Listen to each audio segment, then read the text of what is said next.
بسم اللہ الرحمن الرحیم صلی اللہ تعالی علی حبیبی محمد وعلی آلہ وصحبہ وسلم۔ حضرت سیدنا امام بخاری صاحب رحمۃ اللہ علیہ نے ترجمہ الباب قائم فرمایا، الایجاز فی الصلاۃ و اکمالها،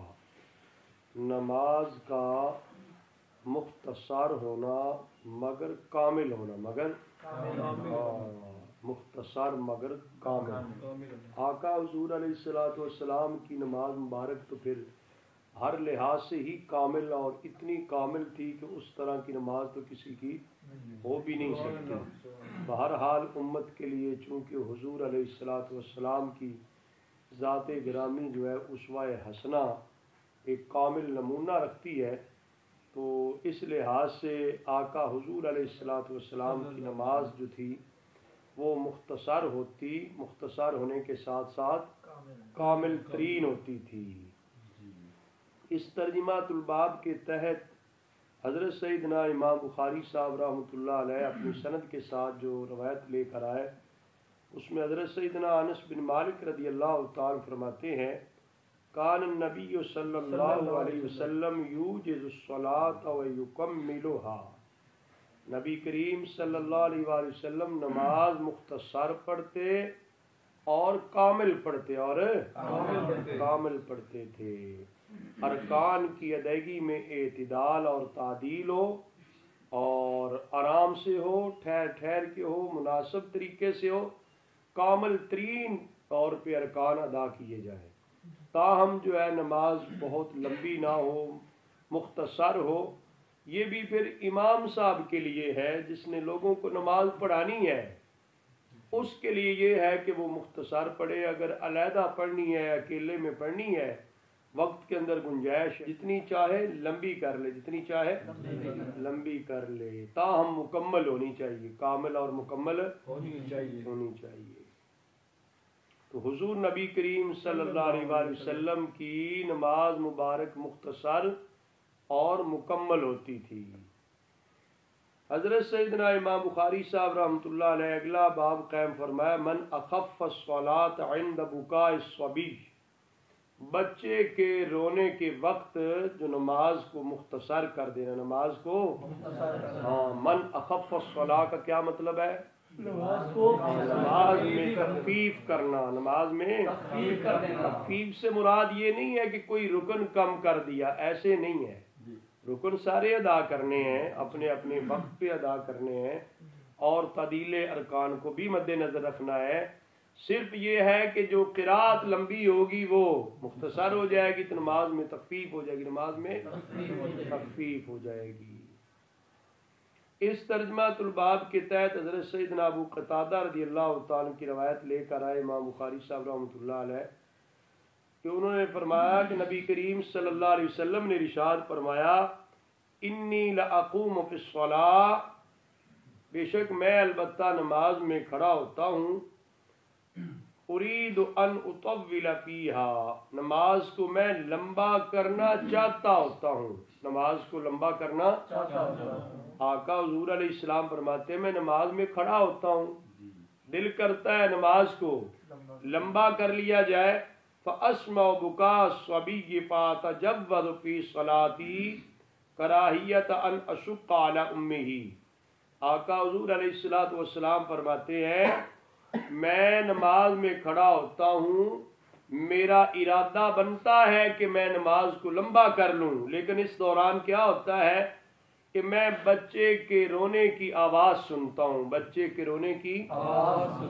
چونکہ زمانہ نبوی میں، عہد نبوی میں خواتین بھی مسجد میں جا کر نماز با جماعت ادا کرتی، تو خواتین نے جہاں جانا ہوتا ہے عام طور پہ بچے بھی ان کے ساتھ ہوتے ہیں، اور پھر یہ بھی ہے کہ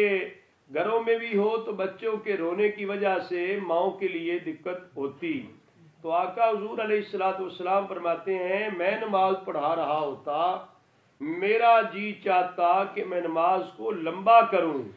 لیکن اس دوران بچے کے رونے کی آواز سنتا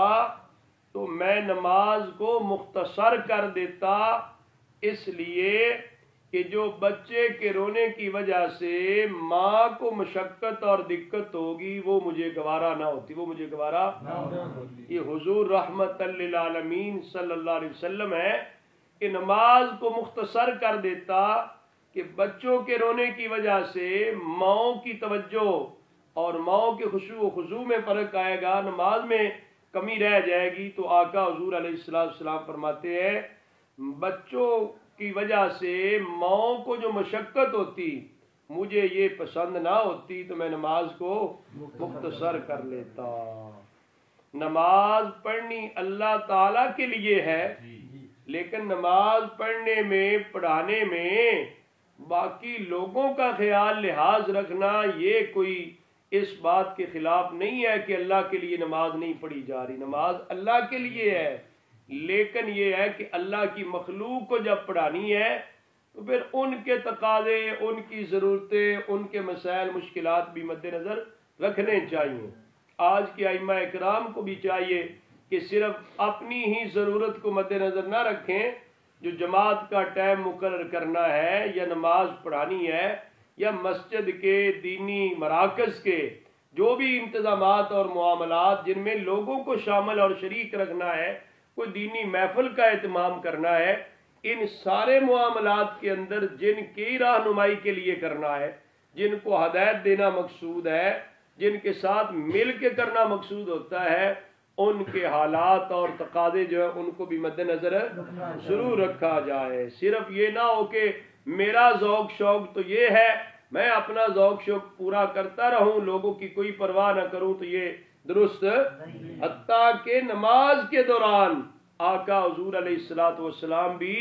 اپنی نمازی حضرات کے تقاضے اور ان کے مسائل مشکلات ان کو آپ مد نظر رکھا کرتے تھے۔ دوران نماز بھی جو خالص اللہ تعالیٰ کی رضا کے لیے، اللہ کے لیے نماز ہے، وہ تو کسی اور کے لیے ہو بھی نہیں سکتی،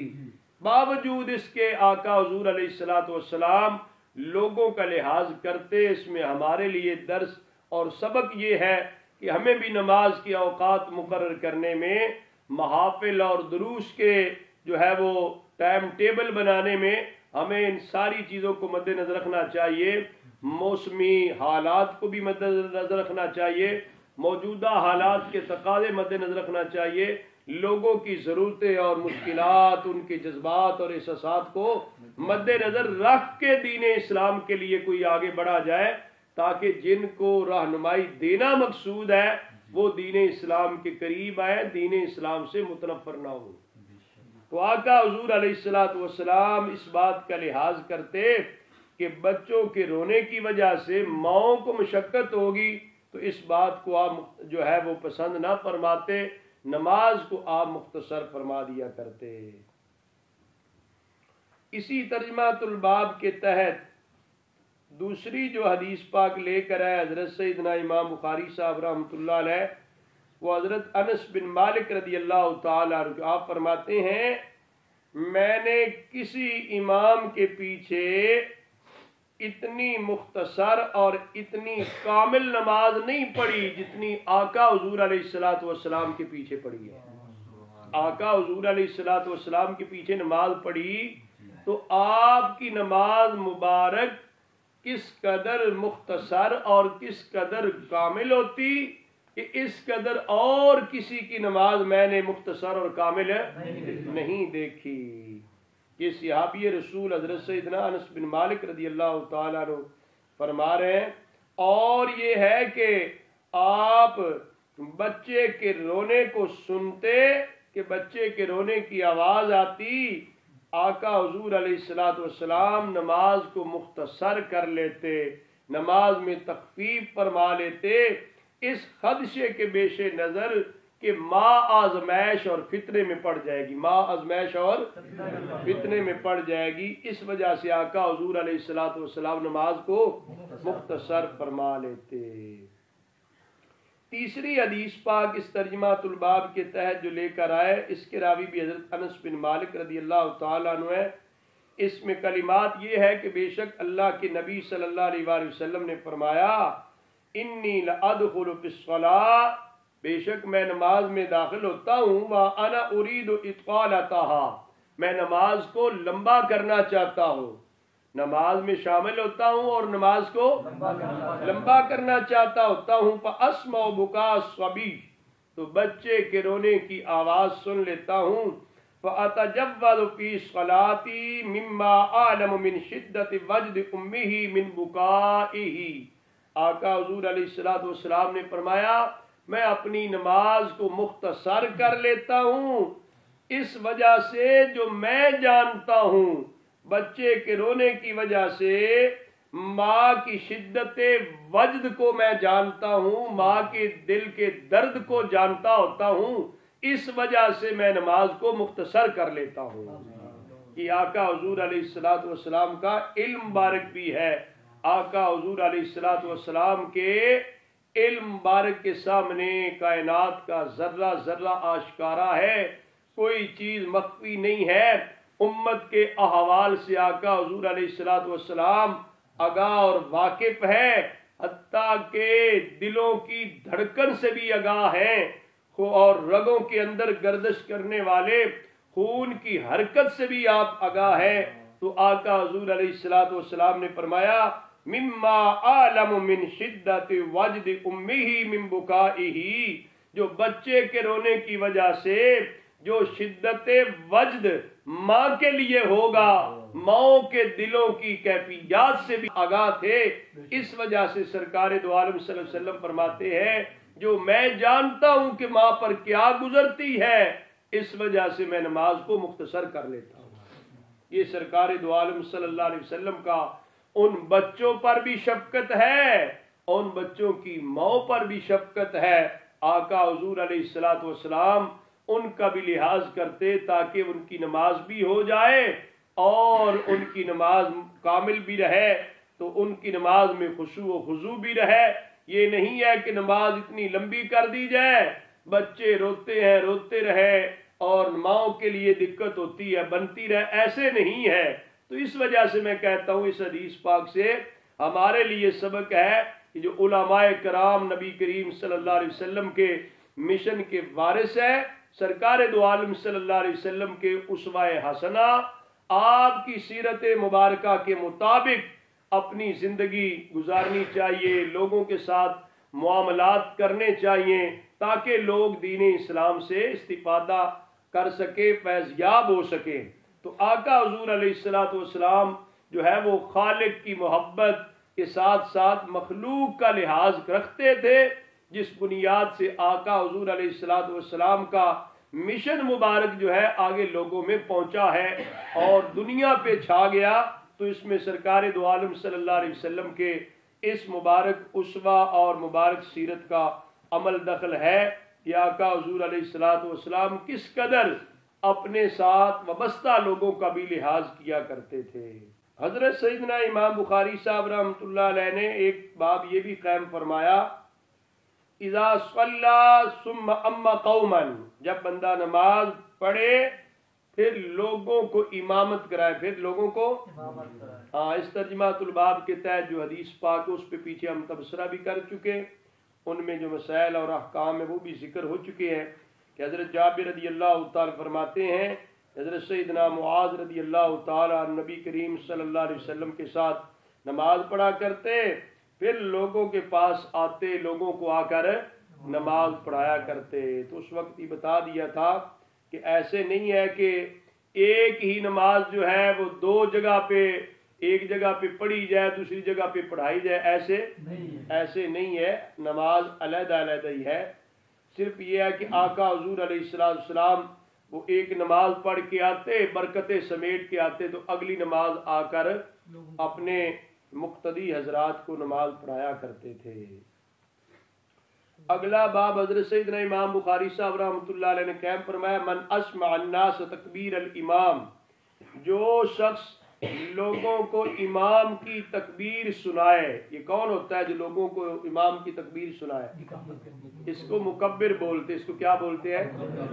کہ دوران نماز امام کی آواز لوگوں تک نہیں پہنچ پا رہی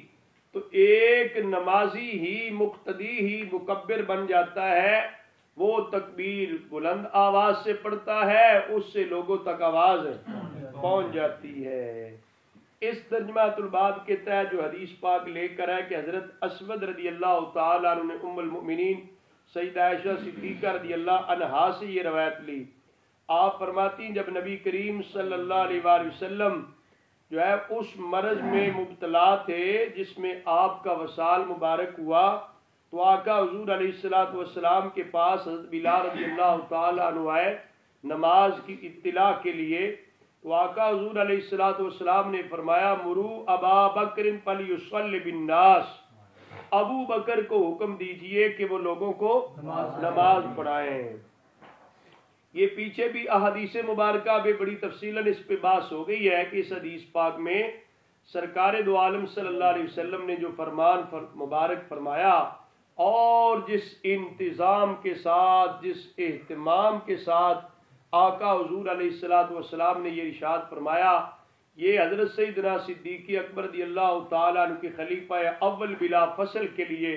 ایک مستند اور واضح دستاویز ہے اور بڑی کامل و مکمل دستاویز ہے کہ آقا حضور علیہ السلام نے کتنے اہتمام سے اپنے مصلی کا امام ابو بکر صدیق کو بنایا. تو فرمایا مرو ابا بکر فلیصلی بالناس، بکر صدیق کو کہے کہ وہ لوگوں کو نماز پڑھائے. حضرت سیدہ عائشہ صدیقہ رضی اللہ عنہ فرماتی ہیں میں نے عرض کی بے شک ابو بکر جو ہے وہ تو نرم دل ہیں، بڑے رقت قلبی والے ہیں، وہ آپ کی جگہ پہ کھڑے ہوں گے تو وہ تو رو پڑیں گے، ان کو تو رونا آ جائے گا آپ کے فراق اور جدائی میں، تو وہ تو فلا یقدر علی القراء، وہ قرات پر قدرت. یہ حضرت سیدہ عائشہ صدیقہ رضی اللہ عنہا نے حضور علیہ السلام کی بارگاہ میں عرض کیا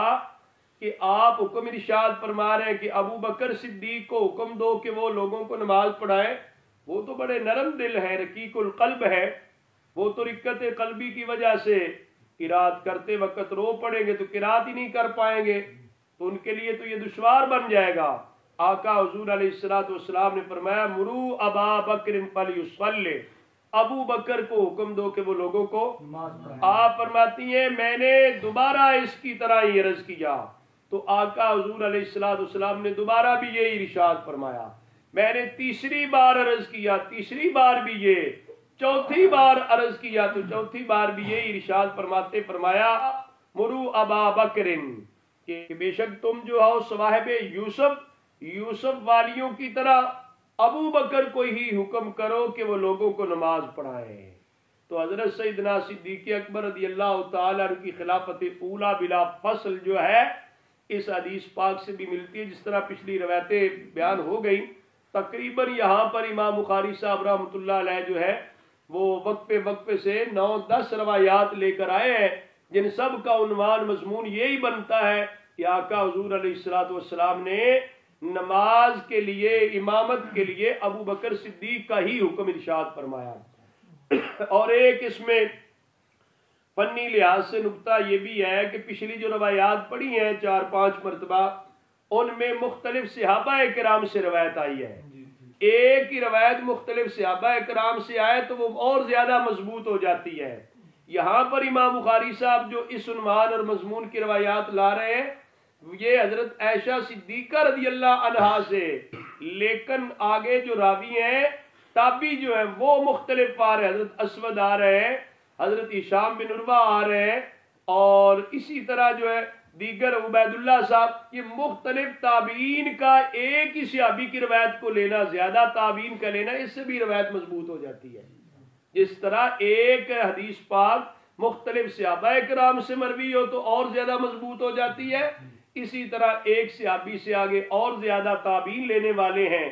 زیادہ تعداد میں تابعین روایت کرتے ہیں تو اس کی بھی اور زیادہ پختگی اور مضبوطی روایت میں آ جاتی ہے. تو یہاں پر یہ بھی ہے، اور آقا حضور علیہ السلام نے ہر بار یہی ارشاد فرمایا ابو بکر کو حکم کریں وہ لوگوں کو نماز پڑھائیں. پہلی بار، دوسری بار، تیسری بار، چوتھی بار، ہر بار نام آیا تو آقا حضور علیہ السلام کی زبان مبارک پر ابو بکر کا ہی نام آیا ہے، جس سے پتہ چلتا ہے کہ آقا حضور علیہ السلام نے پورے اہتمام کے ساتھ اپنے مصلی کا وارث اور جانشین ابو بکر صدیق کو بنایا ہے. حضرت سیدنا صدیق اکبر رضی اللہ تعالی نماز پڑھا رہے تھے تو نبی کریم صلی اللہ علیہ وآلہ وسلم دو لوگوں پر ٹیک لگائے ہوئے تشریف لائے. حضرت عائشہ صدیقہ رضی اللہ عنہا جو راویہ فرماتی ہے میں دیکھ رہی ہوں کہ آقا حضور علیہ الصلوۃ والسلام جب تشریف لے جا رہے تو آقا حضور علیہ الصلوۃ والسلام کے پاؤں مبارک جو ہے زمین پر گھسٹتے جا رہے ہیں. تو حضرت سیدنا صدیق اکبر رضی اللہ تعالی جب دیکھا کہ آقا حضور علیہ الصلوۃ والسلام تشریف لا رہے ذہابا یتاخروا آپ پیچھے ہٹنے لگے. آپ پیچھے ہٹنے لگے. فاشار الی ان صلی حضور علیہ الصلوۃ والسلام نے اشارہ فرمایا کہ آپ ہی نماز پڑھائیں. پھر بھی حضرت ابوبکر صدیق رضی اللہ تعالی پیچھے ہٹائے اور نبی کریم صلی اللہ علیہ وسلم ابو بکر صدیق رضی اللہ تعالی کی ایک جانب بیٹھ گئے. وَأَبُو بَكْرٍ يُسْمِعُ النَّاسَ تَكْبِيرًا یہ وہ ترجمہ الباب کے ساتھ آخری حصہ مطابقت رکھتا ہے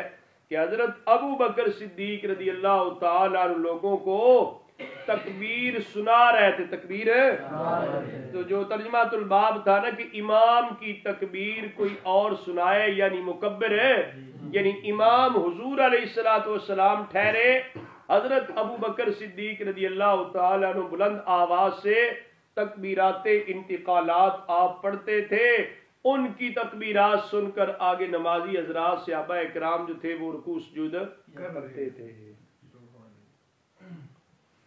حضرت سیدنا امام بخاری صاحب رحمۃ اللہ علیہ نے ایک باب یہ بھی قائم فرمایا کہ الرجل یأتم بالامام ویأتم الناس بالمأموم کہ آدمی جو ہے وہ امام کی اقتداء کرے اور لوگ آگے مقتدی کی اقتداء کریں. تو اقتداء حقیقت میں امام کی ہے. اقتداء حقیقت میں امام کی ہے. تو جو پچھلے نمازی اگلے نمازی حضرات کو دیکھ کر رکوع سجود کرتے ہیں نا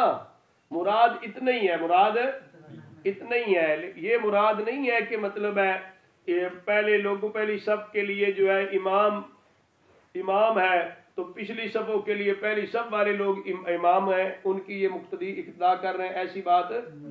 ایسی بات نہیں ہے جس طرح کچھ اہل علم کی رائے ایسی تھی. پر یہاں پر بھی جو روایت لے کر آئے تو سند کے اندر یہاں پہ ترجمہ الباب کے اندر ہی فرماتے یذکر عن النبی صلی اللہ علیہ وسلم نبی پاک صلی اللہ علیہ وسلم سے یہ ذکر کیا جاتا ہے کہ آپ نے فرمایا کہ میری اقتداء کرو میرے ساتھ نماز مکمل کر لو اور تمہارے بعد والے تم کو دیکھ کر مکمل کریں گے. اس سے مراد یہ نہیں ہے کہ پچھلی صف والے جو ہے پہلی صف والوں کو اقتداء کر رہے ہیں. ایسی بات مراد نماز کی اقتداء نہیں ہے. مراد افعال کی اقتداء اور پیروی ہے کہ تم مجھے دیکھ کے نماز اپنی ٹھیک کر لو گے بعد میں بعد زمانے میں آنے والے لوگ تمہاری نماز کو دیکھ کر درست کر لیا کریں گے. یہ مطلب ہے. تو اس ترجمہ الباب کے تحت جو ہے حدیث پاک لے کر آئے حضرت عائشہ صدیقہ رضی اللہ عنہا کی. وہی حضرت اسود صاحب جو روایت لیتے ابھی جو پڑھی ہے کہ حضرت ام المؤمنین سیدہ عائشہ صدیقہ رضی اللہ عنہا فرماتی ہیں جب نبی پاک صلی اللہ علیہ وسلم کی طبیعت مبارک میں بوجھ آیا آپ بیمار ہو گئے تو بلال رضی اللہ تعالی نماز کے لیے آپ کو بلانے آئے تو حضور علیہ الصلوۃ والسلام نے فرمایا مرو ابا بکر ان یصلی بالناس ابو بکر کو حکم دیں کہ وہ لوگوں کو نماز پڑھائے. فرماتی ہیں سیدہ عائشہ صدیقہ رضی اللہ عنہ میں نے عرض کیا یا رسول اللہ صلی اللہ علیہ وسلم ابو بکر تو بڑے نرم دل ہیں اور بہت زیادہ وہ رقت قلبی رکھتے ہیں تو جب آپ کی جگہ پہ کھڑے ہوں گے وہ لوگوں کو سنا نہیں سکیں گے قرات. فلو امرت عمرا کاش کہ آپ حضرت عمر کو حکم دے دیں. آقا حضور علیہ السلام نے فرمایا مرو ابا بکر ان یصلی بالناس ابو بکر کو یہ حکم دو کہ وہ لوگوں کو نماز پڑھائیں. پھر کہتی ہیں کہ میں نے حضرت حفصہ سے کہا کہ آپ حضور سے عرض کر دے کہ ابو بکر جو ہیں وہ نرم دل ہیں تو آپ کی جگہ پہ کھڑے ہو کے لوگوں کو نماز نہیں پڑھا سکیں گے قرات نہیں پڑھ کر سکیں گے لوگوں کو آواز نہیں سنا سکیں گے تو کاش کہ آپ جو ہے حضرت عمر رضی اللہ تعالی کو حکم ارشاد فرما دے. تو آقا حضور علیہ السلام نے فرمایا بے شک تم یوسف والیاں حکم دے دو ابو بکر کوئی کہ وہ لوگوں کو نماز پڑھائے. جب نماز میں شامل ہو گئے تو رسول اللہ صلی اللہ علیہ وسلم کو طبیعت مبارک میں خفت محسوس ہوئی. آقا حضور علیہ السلام تشریف لائے دو لوگوں پر ٹیک لگائے ہوئے آپ کے دونوں پاؤں مبارک زمین پر خط کھینچے جا رہے تھے، یہاں تک کہ مسجد میں تشریف لائے۔ فلما سمع ابو بکر حصہ، جب ابو بکر صدیق رضی اللہ تعالیٰ عنہ نے آقا حضور علیہ السلام کے آنے کی آہٹ سنی، قدموں کی آہٹ، اور یہ ہے سیدنا صدیق اکبر کا بھی عشق رسول صلی اللہ علیہ وسلم کہ دوران نماز آقا حضور علیہ السلام کے آنے کی جو حس تھی اس کو بھی محسوس کر لیا، اس کو بھی پا لیا، جو ایک مخفی سی آواز ہوتی ہے، ذہب ابو بکر یتأخر، حضرت ابو بکر صدیق رضی اللہ تعالی پیچھے ہٹنے لگے تو رسول اللہ صلی اللہ علیہ وآلہ وسلم نے اشارہ فرمایا ابو بکر صدیق رضی اللہ تعالیٰ عنہ کو وہی آگے کھڑے رہے، جبکہ نبی پاک صلی اللہ علیہ وسلم تشریف لائے۔ ابو بکر صدیق رضی اللہ تعالیٰ عنہ کے بائیں جانب پہلو میں بیٹھ گئے تو حضرت ابو بکر صدیق رضی اللہ تعالیٰ عنہ کھڑے ہو کے نماز پڑھ رہے تھے، رسول اللہ صلی اللہ علیہ وسلم بیٹھ کر نماز پڑھا رہے تھے۔ ابو بکر صدیق رضی اللہ تعالیٰ رسول اللہ صلی اللہ علیہ وسلم کی نماز کی اقتداء میں لوگ ابو بکر صدیق رضی اللہ تعالیٰ عنہ کی نماز کی پیروی کر رہے تھے۔ تو اس سے مراد یہی ہے کہ افعال کی پیروی کر رہے تھے، صحابہ اکرام رضوان اللہ علیہ مجمعین کی جو اقتداء تھی وہ حضور علیہ السلام کے ساتھ ہی حضور علیہ السلام نماز پڑھا رہے تھے۔ اس روایت سے پتہ چلتا ہے امامت کے لیے سیدہ عائشہ صدیقہ رضی اللہ عنہا نے الگ حضور علیہ السلام کو عرض کیا اور پھر حضرت حفصہ رضی اللہ تعالی حضور کو عرض کیا، دونوں نے یہ عرض کیا اپنے اپنی جگہ پر علیحدہ علیحدہ وقت میں۔ آقا حضور حضرت عمر کو نہیں کہہ دیتے، لیکن آقا حضور علیہ السلام نے سوا ابو بکر کے کسی اور کا نام نہیں لیا۔ سمجھ آ رہی ہے؟ یہ ہوتا ہے کہ جو بندے نے خاص اہتمام کے ساتھ کام کرنا، اور آقا حضور علیہ السلام مرض وصال میں تھے، آخری ایام اور آخری لمحات آقا حضور علیہ السلام نے پورے اہتمام کے ساتھ اگر نام لیا ہے تو آقا حضور علیہ السلام نے صرف اور صرف ابو بکر صدیق کا ہی نام لیا ہے، کسی اور کا نام نہیں لیا۔ اس سے پتہ چلتا ہے کہ خلیفہ اول بلا فصل ابو بکر صدیق رضی اللہ تعالی عنہ ہے۔ آقا حضور علیہ السلام نے آپ کو ہی اپنا جانشین بنایا۔ سیدنا امام بخاری صاحب رحمۃ اللہ علیہ نے یہاں پر ترجمہ الباب قائم فرمایا، کیا امام جو ہے جب شک پڑ جائے تو لوگوں کی بات کو لے لے، لوگوں کی بات کو مان لے؟ یہ ترجمہ الباب قائم فرمایا۔ تو نماز کے دوران بھی اگر کوئی شک پڑ جاتا ہے، لوگ لقمہ دیتے ہیں تو لقمہ لے لینا ہوتا ہے، اور نماز مکمل ہونے کے بعد لوگ کہیں جی ایسے ہو گیا، امام کو شک پڑ گیا ہے، تو لوگ اکثر جس طرح کہتے ہیں اس کے مطابق ان کی بات کو مان لیا جو اس کے مطابق نماز کو مکمل کیا جائے۔ فقہ کی کتابوں میں اس کی تفصیل موجود ہے۔ یہاں پر حضرت ابو ہریرہ رضی اللہ تعالی کی روایت آئی کہ بے شک رسول اللہ صلی اللہ علیہ وآلہ وسلم دو رکعتیں نماز پڑھ کر فارغ ہو گئے تو حضور علیہ السلام سے ذوالیدین صاحب نے کہا کہ کیا نماز کم ہو گئی، یا اے اللہ کے پیارے رسول صلی اللہ علیہ وسلم آپ بھول گئے؟ سمجھ آ رہی ہے؟ یہ ہے طریقہ، کتنے ادب احترام سے آقا حضور نماز کم ہوگی پھر بھی ٹھیک ہے، اگر کم نہیں ہوئی 4 پڑھنی تھی 2 پڑھی ہے تو پھر کیا بھول گئے؟ تو رسول اللہ صلی اللہ علیہ وسلم نے لوگوں سے پوچھا اسادہ کا ذوالیدین، کیا ذوالیدین صاحب ٹھیک کہہ رہے ہیں؟ بیٹا یہ ایک مسئلہ بھی تو واضح ہونا تھا نا، اگر یہ واقعہ پیش نہ ہوتا، بعد میں کسی امام کو ہوتا تو اس کا حل کہاں سے تلاش کرتے؟ آقا حضور علیہ السلام کے عمل مبارک نے تو ایسے مسائل کا حل بھی پیش کرنا تھا نا،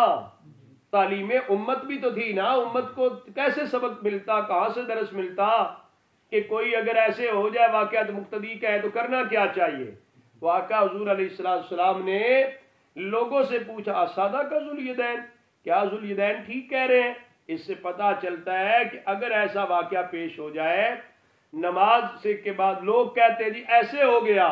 امام صاحب کو چاہیے باقی لوگوں سے پوچھے کیا یہ ٹھیک کہہ رہا ہے، اگر لوگ کہیں جی ٹھیک کہہ رہا ہے پھر لوگوں کی بات مان کے اس کے مطابق نماز پڑھائی جائے۔ تو لوگوں نے کہا جی ہاں ذوالیدین صاحب ٹھیک کہہ رہے ہیں، رسول اللہ صلی اللہ علیہ وسلم اٹھے، آپ نے 2 رکعتیں اور پڑھا دیں، پھر سلام پھیرا، پھر تکبیر کہی اور سجدہ کیا، جس طرح کے نماز کے سجدے ہوتے ہیں، یا اس کے سلام پھیر کر جو ہوتا ہے نا سجدہ صاحب جو کرنا ہوتا ہے، ایک طرف سلام پھیر کر 2 سجدے کرنا صاحب کے، یہ سجدہ صاحب ہوتا ہے، یہ سجدہ صاحب ہوتا ہے۔ تو آقا حضور علیہ السلام نے ایسے کیا تھا، آقا حضور علیہ السلام نے ایسے کیا تھا۔ تو اس سے پتہ چلتا ہے کہ نماز کے دوران اگر ایسے واقعہ پیش ہو جائے تو پھر کیا چاہیے بھائی؟ لوگوں سے پوچھا جائے اور پھر سجدہ صاحب کے ساتھ نماز کو مکمل کر لیا جائے۔ تاہم اس میں یہ بات ذہن نشین رہے کہ اگر بات چیت کرنے کے بعد یہ مرحلہ آتا ہے تو پھر جو ہے لوگوں کے ساتھ بات چیت کرنے سے نماز جو ہے وہ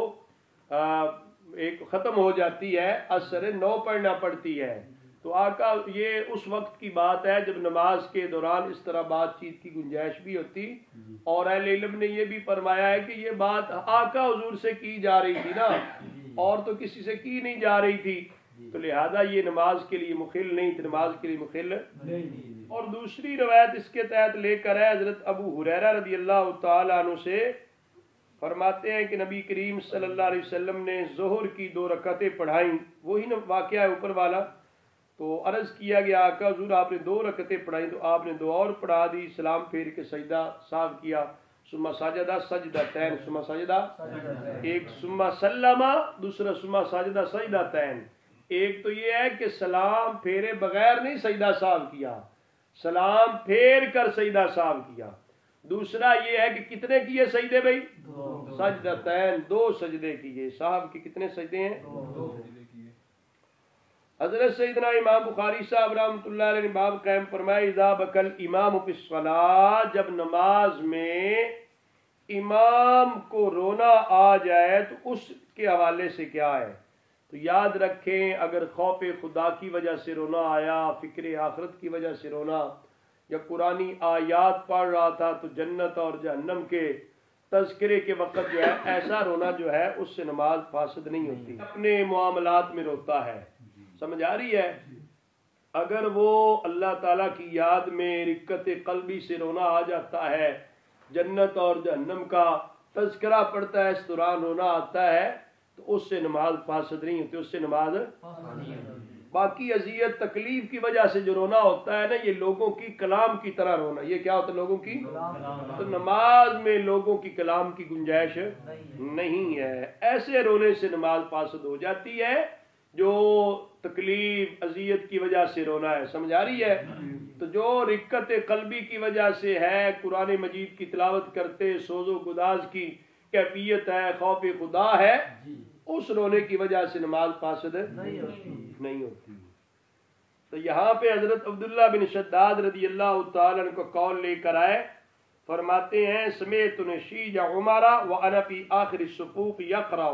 انما اشکو بسی و حزنی الی اللہ، کہ حضرت عبداللہ بن شداد رضی اللہ تعالیٰ کہتے ہیں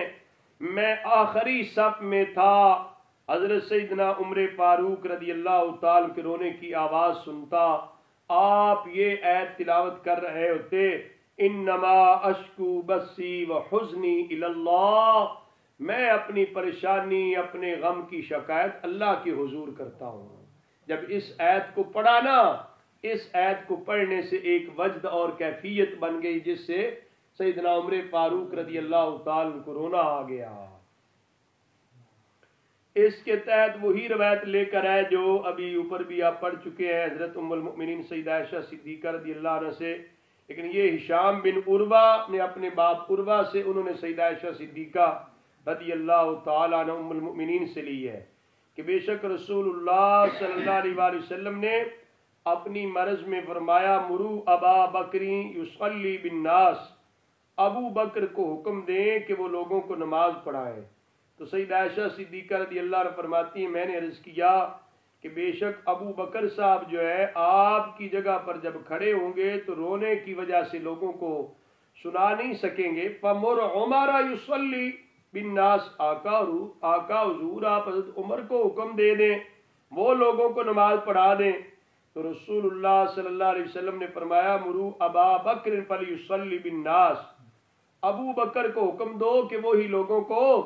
نماز پڑھائیں۔ سیدہ عائشہ صدیقہ رضی اللہ عنہ فرماتی ہیں میں نے حضرت حفصہ رضی اللہ تعالیٰ عنہ سے کہا کہ آپ حضور سے عرض کریں کہ ابو بکر صاحب تو آپ کی جگہ پہ کھڑے ہوں گے تو لوگوں کو رونے کی وجہ سے قرات نہیں سنا سکیں گے، فمر عمر فلیصلی للناس، کہ حضرت عمر کو حکم دے دو کہ وہ لوگوں کو نماز پڑھائے۔ حضرت حفصہ رضی اللہ تعالیٰ عنہ ایسے ہی حضور علیہ السلام سے عرض کر دیا تو حضور صلی اللہ علیہ وآلہ وسلم نے فرمایا ماہ بس کر، فرمایا بس کر، اِنَّكُنَّ لَأَنْتُنَّ ثواب یوسف، بے شک تم البتہ یوسف والیاں ہو، مرو ابا بکر فلیصلی بالناس، حضرت ابو بکر کو یہ حکم دو کہ وہ لوگوں کو نماز پڑھائیں۔ حضرت حفصہ رضی اللہ عنہ فرماتی ہیں کہ انہوں نے حضرت عائشہ صدیقہ رضی اللہ عنہ سے عرض کیا ما کنت لأصیب منک خیرا، اے عائشہ آپ سے خیر تو نہیں پائی، آپ کے مشورے پر میں نے حضور سے تو عرض کیا لیکن آقا حضور علیہ السلام نے آگے ڈانٹ دیا ہے۔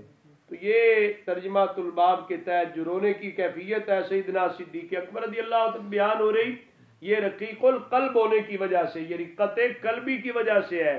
ایسا رونا جو ہے وہ نماز کو فاسد نہیں کرتا۔